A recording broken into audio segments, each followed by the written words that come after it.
Ele surgiu este ano no cenário do livro e movimentou rapidamente o mercado literário com uma obra de 13 contos que descreve os jovens da periferia na realidade cruel das favelas e do asfalto. E o autor desse sucesso todo é Giovanni Martins, que está aqui com a gente hoje no Trilha. Bem-vindo, meu rei. Obrigado. Vamos bater papo sobre O Sol na Cabeça, que eu li e adorei, já te disse, quando você chegou. E é curioso porque já estão falando de um novo realismo nesse livro. Você pensava nessas coisas todas antes de começar a escrever ou você sentou e fez? Na hora que está fazendo, você só faz, né? Assim, mas durante o processo, chegava alguns momentos que eu olhava para o livro e falava, pô, isso vai causar alguma coisa, assim. Esse livro chega num momento que conversa muito com ele e tal, então meio que esperava uma certa reação, assim, mas não esse tanto de gente falando e tal. Por que você acha que causou essa comoção toda? E por que também quando você escrevia, sentia que tinha alguma coisa diferente? O que é esse diferente que você acha que tem? Eu não sei, eu acho que ele passa por... Tem algumas coisas assim que chamam a atenção. A primeira coisa é a língua, né? É a língua muito atual, assim, e que não é uma coisa nova para mim e nem para muita gente, é uma língua que faz sentido para muita gente, para quem ouve, para quem lê, mas que é uma coisa nova na literatura, assim, nesse tipo com esse tipo de tratamento num livro, com esse tipo de proposta. Assim. E então, você passeia muito bem, né, por essa oralidade que você está falando. Exatamente. E pela linguagem formal, digamos assim, né? Isso foi uma das coisas que, enquanto eu fazia, veio surgindo natural, assim, essas escolhas de tom, né, para contar uma história ou outra. Mas enquanto eu fazia e estruturava o livro, eu comecei a pensar isso como uma potência do próprio livro, assim, dele poder estar passeando pela língua portuguesa de uma forma bacana, assim, e ampla, né? Acho que isso se deu por eu queria contar várias histórias de vários lugares da cidade e não queria ficar preso numa voz só. E a partir disso eu comecei a perceber a potência nisso como uma obra, como isso soar num conjunto, né? Várias vozes ali se cruzando e misturadas e tal. Um dos contos mais conhecidos do livro é o Rolezinho, né? Que justamente tem essa linguagem que era interessante, porque você pega... o livro vem sendo celebrado por intelectuais e tal, e sem dúvida alguns, quando leram, até não entendem às vezes, né? É interessante isso, porque você traz uma linguagem que a gente não está acostumado a ver nas páginas. Sim, uma das outras premissas que eu tive assim no livro, assim, eu não queria que ele tivesse em momento algum um tom apresentativo, como se eu estivesse falando de um universo novo ali. Eu sabia que eu estava retratando um universo que já existe há muitos anos e que está se construindo, está se reinventando o tempo todo.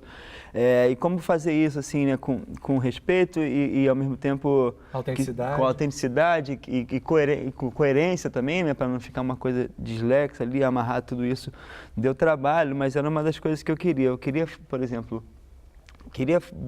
usar a linguagem da rua, a linguagem oral, mas eu não queria ficar explicando essas gírias, que é uma coisa que eu vejo em alguns livros e me incomodava bastante, assim. Aí eu tentava amarrar pelo contexto, pelo desenrolar da história, assim, né? Duas coisas muito grandes, assim, essa preocupação com a linguagem, mas ao mesmo tempo uma preocupação sempre muito grande de não perder o foco no que eu estava fazendo, na história que eu estava querendo contar e para que eu estava contando aquela história e tal. E para quem você estava contando aquela história? Ou seja, você pensa em quem ia te ler? Pensava em quem ia te ler? Pensava bastante, assim, e era uma coisa que eu tinha bastante medo, na verdade. Porque eu escrevi esse livro e a partir de um certo momento eu comecei a ter uma esperança de que ele seria lido, assim, por crítico, pelo pessoal, de leitores especializados e tal, e o medo que eu tinha era que ele ficasse preso ali, né, nesse pequeno grupo, que ele não se espalhasse, que ele não fosse lido por pessoas que inspiraram os personagens dele, por exemplo, que ele não fosse, que ele não chegasse a tanto, mas felizmente não é o que está acontecendo. Ele tem sido bastante lido nas escolas, nas favelas todas, várias pessoas do Brasil inteiro me mandam mensagem, pô, li teu livro, me identifiquei e tal, das favelas do Rio, então nem se fala, então... Foi um medo que eu tive e que... O livro chegou nos personagens, digamos assim. Chegou. Ainda bem, assim, porque era uma preocupação grande que eu tinha e está chegando e a gente pretende fazer ele chegar mais ainda, assim. É ótimo que vem na sua biografia que você trabalhou como homem-placa, atendente de lanchonete, garçom em buffet infantil e barraca de praia. E agora você está publicando um livro com essa repercussão toda, traduzido, cinema e tudo mais. E é ótimo porque, na medida que você vai falar do livro nas favelas, nas comunidades, você... serve de exemplo, né? Você Sim. Inspira, sem dúvida. Eu estou muito próximo dessas pessoas, né, na verdade. Então, é uma coisa que várias pessoas que eu encontro me falam, pô, eu comecei a escrever depois que eu li teu livro, assim. Isso é muito legal, Tem um né? menino de uma página no Facebook, que é a Favela Nova Holanda, que, pô, comecei a escrever, fui na Flup agora, terça-feira. Falou, pô, me inscrevi lá para poder participar da Flup, vi que você participou e tal. E vários outros, assim, tem me falado isso, que começou a escrever, que tem vontade de escrever. Eu acho bacana, assim, porque eu gostaria de ter tido um escritor próximo de mim quando eu estava nessa fase, sabe? Foi uma coisa que veio depois, que a Flup trouxe para mim, assim, ter contato com outros escritores, pessoas que vivem de livro, que têm uma rotina de trabalho. Mostrar que não é um ET, né? Exatamente. Que escreve livros, né? São que não é pessoas. morto, né? Que não está morto. Não está morto, exatamente.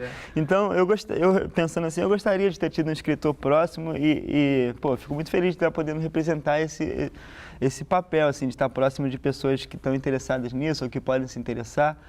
E vem em mim assim, uma certa referência ali por ser criado num lugar social parecido, por ter passado por situações parecidas na vida e tal. Acho isso muito bacana mesmo. Mas como é que você começou? Assim, como é que a primeira vez que você, nesse ambiente que vivia, falou, vou escrever um conto, vou transformar alguma coisa em palavras? Eu comecei com a minha relação com a literatura, começa muito cedo, assim, muito criança.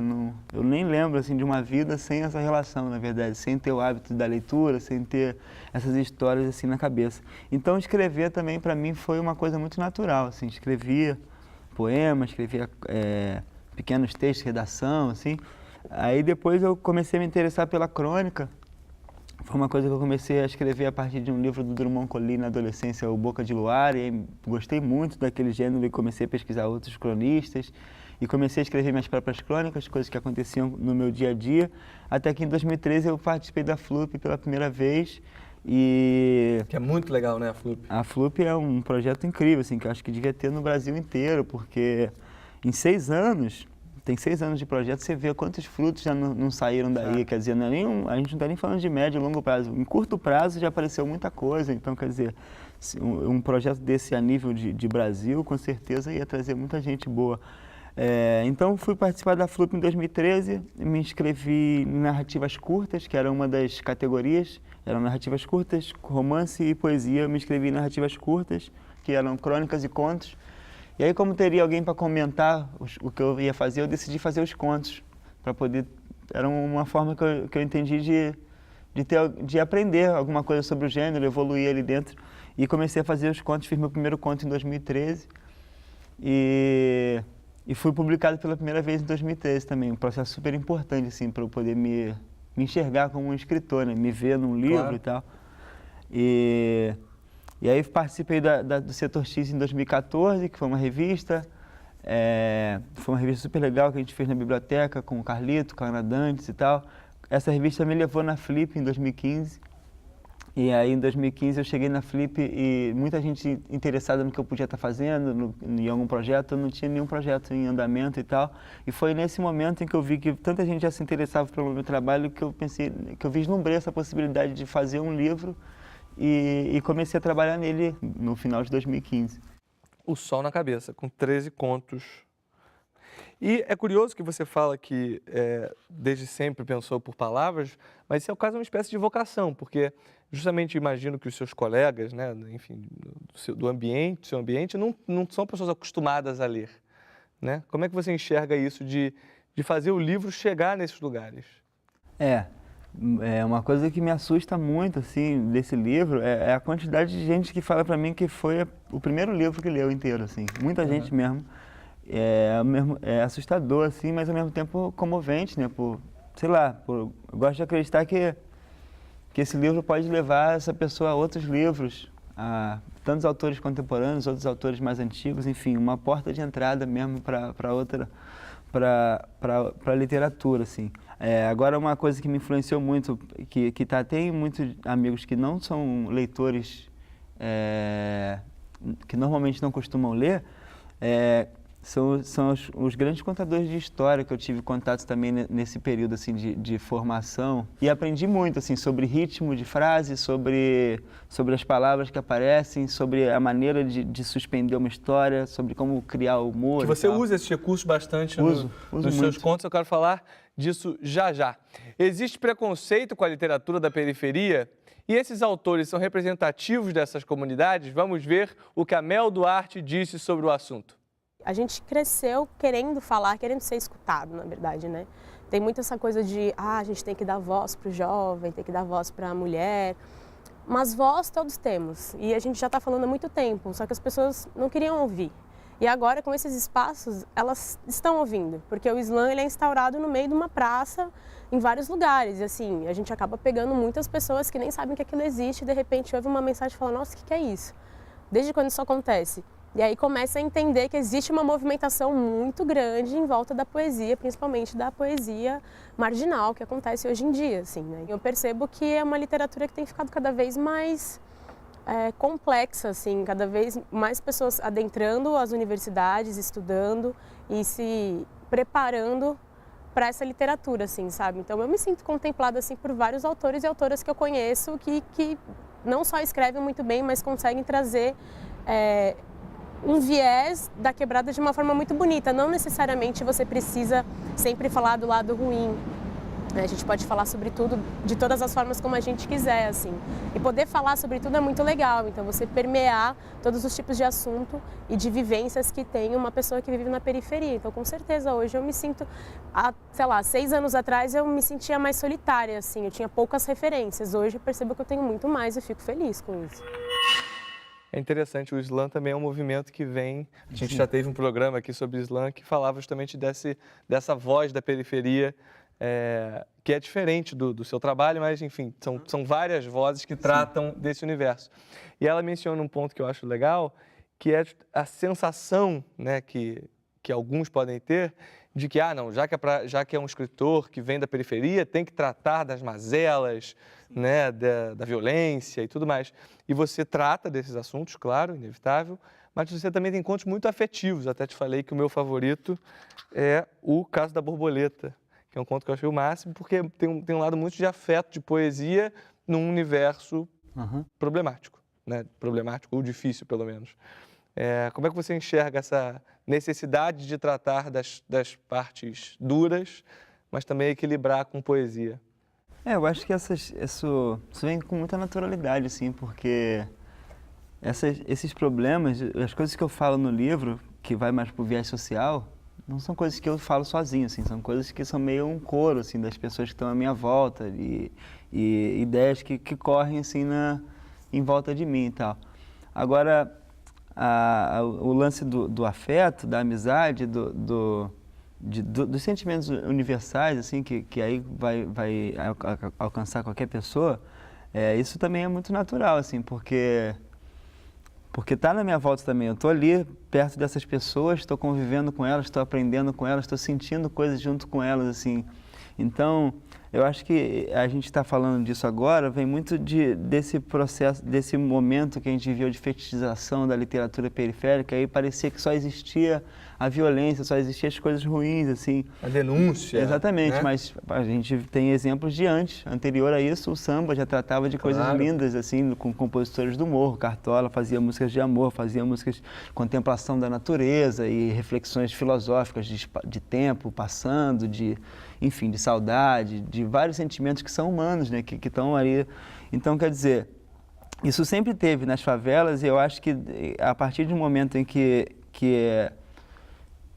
a favela começa a ser tratada de uma forma mais bruta pela mídia, na verdade, como ela começa a tomar muito destaque, assim, acho que também um pouco dessa cultura do medo que se instaurou assim na televisão e nos jornais ali de vender essa coisa da violência, só da violência, né? Eu acho que isso acabou embrutecendo muito o olhar das pessoas para dentro da favela e acabou embrutecendo, às vezes, o olhar da pessoa que está dentro da própria favela de só conseguir enxergar aquilo. Mas o universo lúdico, o universo do afeto é uma coisa que sempre existiu. A música que você disse é um ótimo exemplo, adorei, porque faz todo sentido, né? Chegou a hora da gente ver que dica literária a Cate Navarro tem pra gente hoje. Vamos ver e a gente volta já já depois do intervalo.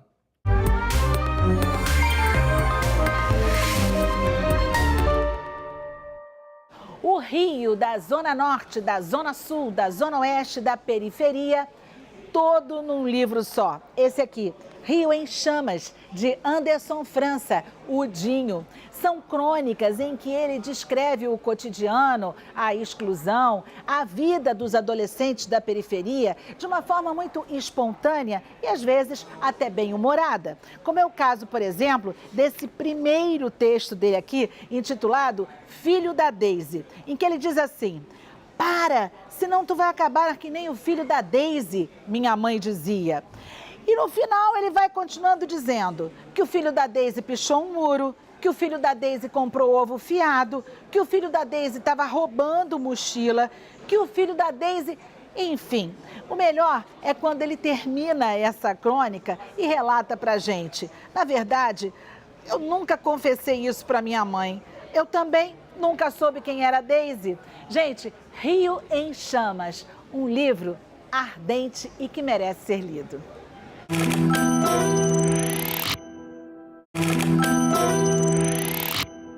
Olá, o Trilha de Letras está de volta hoje num papo sobre jovens da periferia com o sucesso da literatura Giovanni Martins. Mas antes da gente voltar ao bate-papo, vamos ao quadro Dando a Letra. Aqui é o espaço para você que tem um projeto legal de literatura aparecer no nosso programa. Envie, vamos ver. Hey, você, já parou para pensar qual a sua contribuição? O que você faz pelas pessoas que vivem ao seu redor? Pela sua cidade? Qual a sua habilidade? Tenho certeza que dentro de você pulsa alguma vontade, um querer em fazer diferente, ir além da margem. Há tempos já deram a letra. Há 3 tipos de gente: as que imaginam o que acontece, as que não sabem o que acontece e as que fazem acontecer.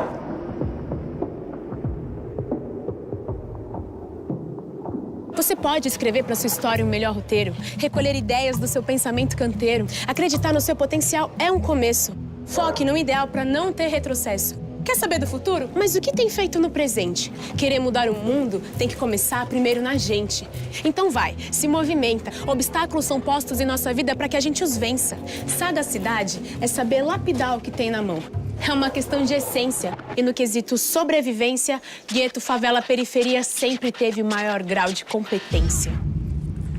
Voltando, Giovanni, você já pincelou um pouco sobre esse tema do o aspecto técnico da criação de um livro como esse, mas você não aprofundou porque a gente passou para outro assunto. E eu queria saber justamente isso, porque tem o lado do afeto, da vivência e tudo mais, mas você se utiliza, sim, de recursos que você foi ganhando conforme lia muito e fazia oficinas e aprendia e convivia com outros escritores. Queria que você falasse um pouco sobre isso. A construção de personagem, as viradas, os ganchos para prender a atenção. Como é que é isso? Pode crer. Bom, o primeiro conto que eu escrevi na FLUP foi fundamental assim, na minha formação, porque o editor ele olhou para o conto e ele falou: isso aqui é legal, isso aqui não é, e foi me dando, e eu estava concordando com a leitura dele, e então eu acho que ali eu ganhei muito uma indicação de o que eu podia investir mais, o que eu estava fazendo que não estava funcionando tanto, e a partir dali foi evoluindo bastante no conto. Antes de fazer esse livro, eu pensei que eu tinha que fazer um romance, porque todo mundo falava para mim que conto não vendia e que eu não ia conseguir publicar um livro de contos, aí tentei fazer um romance. Também serviu de exemplo para isso, né? Para mostrar que conto dá para vender sim. Dá para vender. Aí não estava conseguindo fazer o romance, a ideia que eu tinha não estava funcionando muito, eu não me sentia muito preparado para uma narrativa tão longa, voltei a fazer os contos. A construção dos personagens foi muito natural. Assim, foi observação? Porque quando eu pensei em fazer um livro de contos, eu falei, cara, eu quero construir realmente um livro de contos, não quero pegar vários contos e reunir, assim, quero realmente fazer um livro que converse entre eles e tal. Então fui fazer... E já nessa ordem, não? Você escreveu? Não. Foi fora de ordem? Foi fora de ordem. Mas a ordem foi uma coisa também muito outra escolha, isso. Claro. Mas então eu comecei a escrever algumas coisas, assim, o rolezinho era uma história que eu queria muito fazer e fiz o primeiro dia também. E aí, a partir do momento que o livro foi ganhando forma, eu fui começando a encomendar coisas para mim mesmo. Assim, quero fazer um conto sobre isso, porque eu acho que vai ter a ver com o universo do livro e tal. E aí eu acho que os personagens foram as coisas que eu menos pensei, na verdade, porque os personagens eles viam todos a partir das histórias que eu imaginava que eu tinha que contar. Quando eu pensava em tal história, o personagem ele já vinha, assim, da história, assim. E né? baseado em alguém que você conhecia, em geral, baseado em ou vários não? alguém, assim, na verdade. Em vários alguém. Tá. Várias pessoas, assim, sou muito de conversar com as pessoas na rua e de ouvir as histórias dos meus amigos, então eu misturo muito, acho que meu E é trabalho... legal porque eles são muito vivos, né? Eles não têm descrição física, né? Mas eles existem, você vê que eles existem ali lendo. Exatamente, eu tento costurar assim, mas tento fazer cada um ter uma voz, cada um ter uma característica de falar, de tudo assim. Então, os personagens foi uma das coisas que eu menos pensei, na verdade, porque eles vinham muito naturalmente com a história, assim. Então, eu pensei muito nisso, de fazer um livro que trafegasse pela cidade de várias formas e essas histórias foram aparecendo para mim. Quero falar sobre a violência na infância e como as crianças têm acesso à cultura da arma, né? Mais do que o objeto, a arma, como as crianças têm acesso muito cedo à cultura da arma, ao que ela gera através de jogos, através de filme, através de tudo, enfim. E aí penso na história para fazer o Roleta Russa. Uhum. Quero falar sobre o trânsito na cidade, a possibilidade de ir e vir, aí faço um rolezinho e tal. Quero falar sobre esse período da UPP chegando na Rocinha e vou lá e faço a história do periquito do macaco. Assim. Acho que eu fui juntando alguns assuntos que para mim seriam interessantes e fui imaginando essas histórias e costurando elas, né? Porque eu acho que o meu trabalho é muito disso às vezes também, de montar uma coisa que eu ouvi ali com uma outra coisa que eu ouvi aqui e tal, uma frase. Tudo dentro de você e você coloca... Exatamente. Eu estou escrevendo justamente sobre uma outra intervenção, né? Que é a chegada da UPP na Rocinha. No livro se passa nesse ano, assim, não vai ser livro. Isso. Não vai ser propriamente sobre isso, assim, mas vai acontecer nesse período ali de instalação e tudo mais. Então é uma coisa que já passaram, vai completar 10 anos em 2021. Então, quer dizer, já teve algum tempo para a gente entender os desdobramentos disso, como é que funcionou e tal, e acho que é um bom momento. Você acha esse tempo importante, essa distância eu acho analítica, importante, digamos assim? Eu acho importante você se afastar um pouco e tentar olhar o que aconteceu, como aconteceu, e tentar fazer construir uma narrativa a partir dessas análises. E a pressão para fazer um segundo livro depois do sucesso desse primeiro? A pressão é grande, assim, né? Depois eu ouvi uma frase que é genial, que o cara fala assim, o escritor é o cara que tem que provar o tempo todo que é tão bom quanto o último livro. Exatamente. E eu ficava pensando nisso, o livro foi vendido para vários países. E é chato você ficar a promessa da nova promessa, a promessa, né?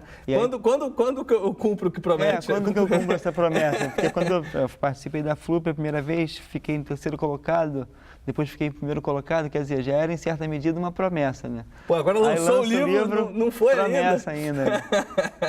Não sei. Assim. Um dia a gente cumpre, eu também ainda sou promessa. A literatura transforma o autor da periferia ou o autor da periferia muda a literatura? Vamos ver.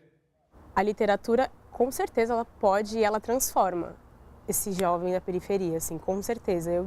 Eu costumo dizer que, para mim, a literatura, a palavra, é uma ferramenta de transformação social. A gente não tem noção do poder que tem a palavra, e ela está na gente, assim, é uma coisa simples que todo mundo tem, é só você aprender a como utilizá-la da melhor forma possível, assim. E com certeza, a partir do momento que a gente tem mais pessoas da periferia entrando nesse universo, estudando, se colocando, trazendo seus ideais para outros espaços, né, que vão para além dos espaços normais da periferia, dos bares, dos lugares onde acontecem os saraus. Vai mudar esse jovem, vai mudar a literatura, com certeza. Acho que a gente está até num momento de mudança muito bacana, porque as pessoas estão começando a olhar um pouco mais para essas produções literárias, estão se abrindo mais espaço, sabe, assim, principalmente na mídia, para se falar a respeito disso. Então, acho que isso vai, né, uma mudança que ela é geral, assim, começa a acontecer desse jovem para dentro da literatura, e agora que a literatura tem todas essas pessoas lá dentro, ela também tem que se adequar a isso, assim, sabe? Tipo, essa galera não quer chegar na Academia Brasileira de Letras, não é esse o lugar. Mas eu quero que meu trabalho seja reconhecido pelo que eu faço e que de alguma forma ele possa transformar outras pessoas da mesma forma como me transformou, assim, sabe? Eu acho que é isso. Muito bom. Porque a gente precisa justamente de mais jovens formando a literatura, né? Você não acha? Como é que Com certeza. você enxerga com esperança, apesar do nosso cenário político e econômico meio caótico, essa situação dos jovens na periferia? Como é Eu que você enxergo enxerga? com esperança porque eu acho que a gente, não só na literatura, mas em vários outros campos artísticos ou outros campos profissionais, assim, eu tenho amigos que se formaram em jornalismo agora, que se formaram em relações internacionais, enfim, é um campo, é uma geração que chega muito Querendo seu espaço. para querendo seu espaço e eu acho que o que falta agora é a sociedade como um todo entender a potência disso, a importância de você ter um cara de favela nas relações internacionais, no jornalismo, enfim, em qualquer área, assim, porque isso, mais do que assistência, é potência para a própria cidade, assim, desenvolvimento da cidade. O que a FLUP fez, assim, no campo da literatura, o que esses autores que saíram da FLUP, Raquel, Gessé, Rodrigo, eu agora sendo publicado e vários outros aí, Yasmin Tainá está fazendo no cinema, mas começou escrevendo poesia na FLUP, a Ana Paula Lisboa, o que essas pessoas movimentaram o campo, assim, a cena literária carioca e brasileira em 6 anos, eu acho que já é a prova da potência que pode ser essas descobertas, né? Então, acho que é o momento das pessoas ficarem de olho aberto, porque essas pessoas vão chegar de uma forma ou de outra. Se abrirem a porta, ok, vamos entrar. Mas se não abrir, a gente vai arrombar a porta, porque não tem mais como, assim. É muita gente chegando e essa porta não segura mais. Então, eu vejo com esperança por isso, assim. Eu acho que a gente está num momento de muitos pensadores que estão saindo das favelas, muitos articuladores, movimentadores de uma série de coisas e estamos começando a colher esses frutos. Acho que daqui a alguns anos, daqui a 10 anos, 20 anos, a gente vai estar num cenário diferente. Espero que mais amplo, mais plural, assim. Eu acho que espero que daqui a 20 anos um livro de um autor de favela ele faça muito sucesso, mas que ele não seja tratado tanto como uma coisa nova, assim. Seja mais um autor foda de favela que saiu e está publicando e tal. Essa é a perspectiva que eu tenho, assim. Querido, infelizmente o programa chegou ao fim. Obrigado aí pela sua presença. Continue escrevendo, dando voz e inspirando mais jovens escritores. E obrigado a você pela sua audiência. Foi ótimo e eu espero vocês aqui na próxima semana com mais conversa e mais literatura. Trilhe o caminho da literatura, passa aqui na TV Brasil. Até mais!